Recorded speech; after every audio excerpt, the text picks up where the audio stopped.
And welcome back to Mets Therapy, the only podcast where we gather daily to discuss the latest emotional damage inflicted by our own New York Mets.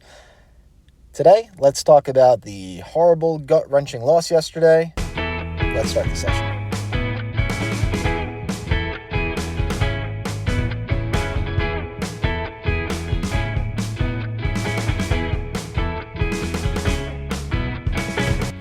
Okay, let's talk about yesterday. Because, somehow, someway, the Mets managed to turn a winnable baseball game into a full-blown gut punch.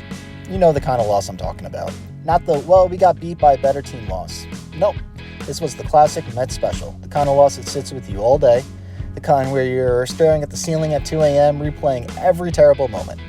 And can we talk about the timing of this? Because isn't this just the most Metsian thing ever? A player publicly says that he wants a long-term deal, wants a big contract extension, wants to be part of the future, and then immediately starts playing baseball like he accidentally picked up someone else's bat. Or in this case, glove. Maybe even ball. It's incredible, honestly. It's almost performance art at this point.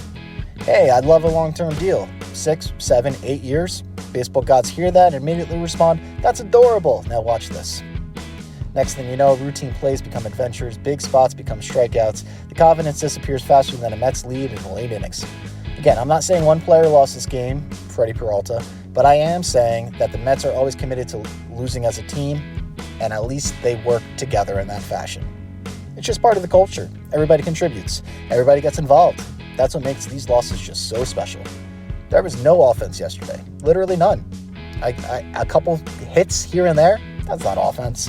That's a guy putting a bat to a ball. That's it. Yesterday's felt like one of those games where you could see the disaster forming from miles away. The warning signs were flashing, the baseball equivalent of seeing dark clouds, hearing thunder, and then convincing yourselves, it's probably nothing. Out of nowhere, boom, gut punch. Frustrating part is that this team is so talented. It's so talented that they should have won. That's what makes it hurt the most.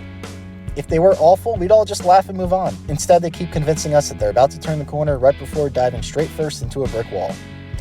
And then here we are again today, back for another episode, back for another game, back for another round of emotional gambling of our sanity. Because that's what being a Mets fan is. You don't choose Mets baseball chooses you. Apparently yesterday it decided to choose a little bit of violence. Hopefully they can bounce back today. Hopefully we get a win. Hopefully we can turn it around. I really wanted a sweep of the Cardinals, but it looks like we're going to have to try to settle for 2 out of 3. They better get 2 out of 3. Losing this series is definitely going to hurt their chances going forward. What do you think? Give us a call, 609-551-0901, or leave us a comment at metstherapy.com. Mets Therapy, cheaper than therapy, worst results. Let's go Mets.